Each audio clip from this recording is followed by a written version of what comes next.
Selamat malam Sportmania, kita berjumpa lagi dalam Sportcast Nusantara TV. Tetap bersama rekan saya, jurnalis senior Bung Roni Pangemanan. Apa kabar, siap, Bung? Boy. Baik. Kaki sudah sembuh, Bung? Oh, siap. Udah dari cedera. Sudah Jepang itu. Sudah bisa merumput lagi berarti. Udah bisa merumput, apalagi ada orang yang Oke. mantap gitu. Kamu kita memang kita luar biasa spesial banget, gitu. ya kan? Iya kan.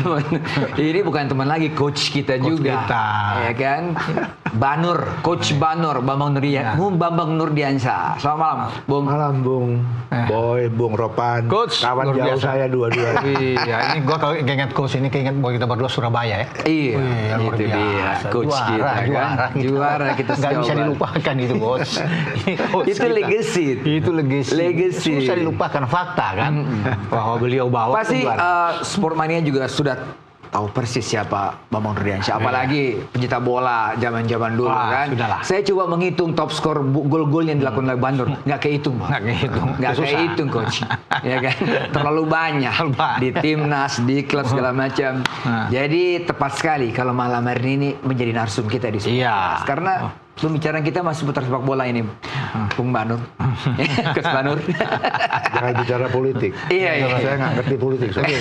Jadi ada dua topik yang kita mau diskusikan malam hari ini. Pertama, soal pemain-pemain diaspora kita yang sudah dilirik oleh klub-klub di Liga 1. Ini juga menarik ya. Yang kedua, U23 kita. Ya, Bung Ropan ya. Jadi bersiap ya. Yang sudah bersiap, tinggal menghitung hari lagi untuk menghadapi AFF di U23 ya. U23 tanggal 15 sampai 29 Juli kalau salah. Saya langsung ke Coach Banur. Coach aja lah, Coach Banur ya. Udah. Orang yang tahu persis Liga 1 yang juga memperhatikan tentang perkembangan. Apalagi Om Boy, saya potong sebentar. Manajernya kan udah tahu sendiri dong. Manajer U23 kan udah tahu sendiri kan. Oh iya, udah tahu lah. Teman dekat juga. Teman dekat juga. Wah, kita juga. Oke. Ini U23 nanti. Nanti soal belakangan. Diaspora ini. Iya. Ini ada yang tentunya positifnya, tentu juga pasti ada yang negatifnya. Ada pro-nya, ada kontranya. Ya kan? Banyak juga pengamat yang mengatakan, kenapa harus main di Liga 1, nanti kualitas segala macam, segala macam. Betul. Menurut Coach Banur, apa komentar Anda? Menurut saya sebaiknya sih mereka main di Eropa sana. Tapi pertanyaannya adalah apakah mereka dapat jam terbang kalau main di sana? Kalau dia cuman jadi di bangku cadangan, itu juga perlu kita telah lagi gitu. Kalau di Liga Indonesia pasti dia jam terbangnya banyak karena pasti dia pilihan utama dari pelatih. Tetapi kualitas kompetisi kita juga harus dibenahi juga gitu. Karena banyak pemain-pemain yang awalnya bagus datang dari luar sana ketika main di Liga Indonesia pada akhirnya sama-sama aja gitu loh. Karena kompetisi kita memang menurut saya perlu peningkatan, bukan jelek saya bilang. Perlu ada peningkatan gitu.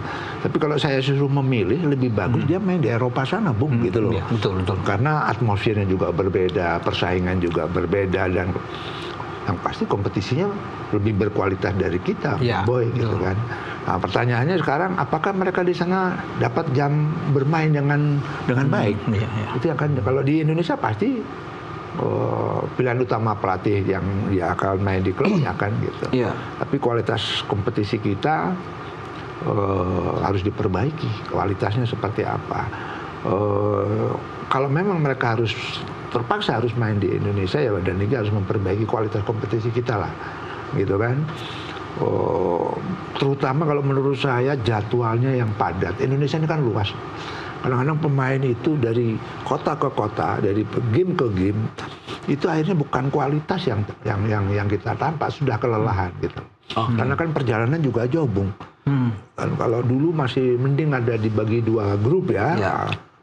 Barat dan Timur gitu kan. Nah sekarang maaf deh kecenderungannya kan kita hanya memutar kompetisi jauh dari kualitas menurut saya. Karena kualitasnya mungkin dipikirkan nomor 2 gitu. Padahal di Eropa oke lah, seminggu mungkin sekali main atau bahkan 2 kali di Eropa. Tetapi nggak ada perjalanan jauh kayak di kita, Bung. Negara kita ini luas sekali gitu. Betul. Bahkan pemain-pemain Eropa itu kalau mau nggak perlu naik pesawat kok, Bung. Busnya bagus, dia pakai highway kan. jalan yang enak gitu kan. Di busnya ada apa lengkap kan, dia mau ngopi, mau apa. Ada bar sama mininya kan di dalam bus itu. Itu saja kalau menurut saya lebih bagus sih kalau suruh milih main di sana. Itu tadi pertanyaan itu tadi. Apakah dia dapat jam terbang kalau main di sana? Kalau cuma pengganti juga ya. Bung Ropan melihatnya seperti apa? Iya, memang di sana lebih oke ya kalau bermain, lebih bagus. Cuma juga bukan soal lagi jam bermain, karena banyak juga mereka juga kan jarang dimainkan di klub-klub ya, kecuali Tom Haye yang banyak dimainkan. Cuma di sini kalau bisa dilihat apakah mereka itu diambil, karena kan sudah dilepas, sudah nggak ada klub sekarang, status mereka free. Nah, klub mana yang akan mengambil? Itu yang masalahnya. Kalaupun mereka bertahan di sana, oke, setuju, lebih bagus di sana memang daripada bermain di sini. Tapi itu selain jam terbang bermain, belum ada klub-klub yang meminati mereka. Itu sekarang mereka lagi mencari, sibuk. Nah, Tom Haye ini sudah usia, sudah masuk 30. Nah, itu kan dia paling sekali. Kalau yang lain masih muda memang. Ya, kalau bisa Justin Hubner masih muda. Ya, Rafael Strike, Nathan Cho itu masih muda. Masih 24-an, 23, 24. Ya, itu pun klub sudah melepas mereka. Dia. Nah, berarti kan kalau klub sudah melepas, tidak mau memperpanjang lagi, kan ada sesuatu. Kalau dia bagus di klub misalnya, pasti akan dipertahankan. Apalagi masih muda. Kan talentanya bagus. Tapi mereka tidak memperpanjang, silakan Anda keluar mencari klub yang lebih baik. Nah, itu problem dari mereka. Sehingga ada pemikiran bahwa lebih baik ke Liga 1. Karena kan Clifford itu meminta semua pemain yang dia akan pakai punya jam bermain yang banyak di klub. Harus punya jam bermain untuk ditampilkan. Daripada saya nggak bermain atau bermain, kalaupun dapat klub, harus bilang mereka lebih banyak cadangan, bahkan nggak dimainkan. Mungkin pelariannya bisa ke Liga 1 karena dengan mereka mengejar untuk bisa bermain di tim nasional. Karena hanya dengan bermain banyak, mungkin kalau mereka pikir kalau di Liga 1 pasti dimainkan terus lah.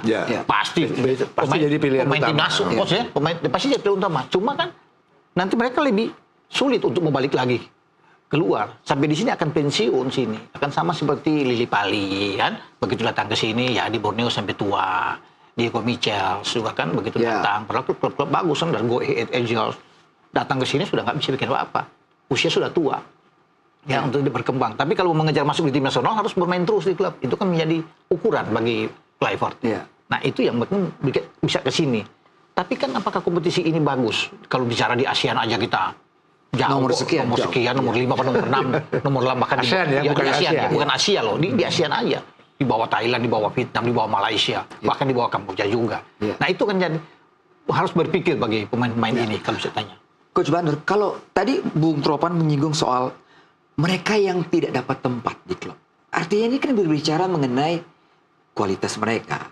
Ya, kalau kita lihat misalnya Hubner itu kan dulu kapten U21 Wolverhampton. Iya. Ya kan, Struwijk juga main bagus. Baik. Ya kan? Apakah karena kualitas mereka yang berkurang? Ini kan ukurannya jelas kok di Eropa. Iya, kalau tidak ada pilih-pilih. Iya, kalau di Eropa memang persaingan ketat, Bobo. Memang tidak gampang untuk mencari klub bahkan untuk jadi starter kalau di Eropa sana. Persaingan sangat ketat gitu. Mereka bukan pemain jelek. Mereka pemain yang menurut saya cukup bagus. Atau kalau cuma kelas-kelas di ASEAN atau Asia masih masuk mereka. Bagus lah dia. Tapi kembali dari pertanyaan tadi. Mudah-mudahan sih kalau dia main di liga di kita, di Liga 1, ya kualitas liga kita diperbaiki, Bung. Itu saya setuju dia, mereka harus punya. Kalau nggak susah kok, kalau nggak dia nggak. Namanya mau pemain nasional kan harus jam terbang, harus jalan terus. Artinya kompetisinya atau dia berlaga di kompetisi di sebuah liga harus jalan terus, Bung. Gitu. Mudah-mudahan sih mereka dipakai, Bung. Ada beberapa klub di sana yang mau Liga 2 pun nggak ada masalah, Liga 2 Eropa tapi Liga 2 Eropa gitu loh. Nggak ada masalah di sana, nggak usah perlu Liga 1, Liga 2, yang penting main di luar. Yang penting dia ada jam terbang di sana dan kompetisi itu terus dia jalanin terus, karena terus terang kalau pemain bola berhenti tiba-tiba main nasional ya sulit juga gitu, nggak mungkin gitu. Kalau kita lihat Bung Ropan, sisi positif buat liga kita, ya kan? Oke, paralel ya, liga kita diperbaiki seperti coach bilang. Tetapi adakah sesuatu yang juga bernilai plus jikalau diaspora itu memang bergabung di klub-klub di Liga 1? Struwijk misalnya di Persija, Hubner di Bali, atau juga di Bayangkara juga yang sudah menawarkan Nathan Chow, gimana Bung? Iya, kalau klub itu memang secara ini terangkat lah mereka kalau dengan ada pemain-pemain seperti mereka ya, pemain-pemain bagus main di klub-klub itu. Iya, cuma kan saya bilang itu, apakah mereka itu akan terus konsisten stabil? Kalau mereka ingin balik lagi ke luar sudah nggak bisa. Setiap pemain kalau sudah bermain di liga kita pasti akan berhenti sampai di sini. Mungkin masih ingat contoh yang terbaru aja di Madura United, Jordi Wegman, yang tadinya ingin masuk tim nasional Indonesia kan, ingin dinaturalisasi, nggak bisa dia datang. Itu pemain bagus sebenarnya, pernah di Feyenoord tahun 2009-2018, bagus. Terakhir pemain di Liga Kroasia di Bukafor sebelum ke Madura United. Tapi akhirnya apa yang terjadi, dia masih 26 tahun, tapi sulit kan akhirnya dia bisa berkembang dengan baik. Pasti mereka datang ke sini hanya untuk mengejar jam bermain aja, bahwa mereka bisa konsisten dapat bermain di tim nasional itu. Makanya saya bilang, kalau mau pilih pun, kalau bukan di Eropa, ya di Liga Thailand, Korea, Jepang, itu masih bisa. Kalau memang sisa nggak kepake. Kalau Liga 2 lebih bagus lah kalau di Eropa, nggak coach bilang. Tapi yang penting bermain di luar kita dulu.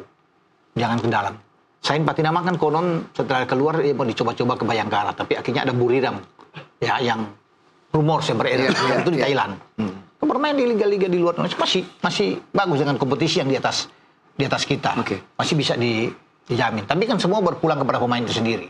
Kalau mereka sampai di bulan Agustus nggak dapat klub, itu sulit. Semua kompetisi rata-rata udah mau main. Bung Ropan, Coach Banur, kita break dulu. Ya. Kita akan kembali setelah pariwara berikut ini. Tetap di Sportcast Nusantara TV.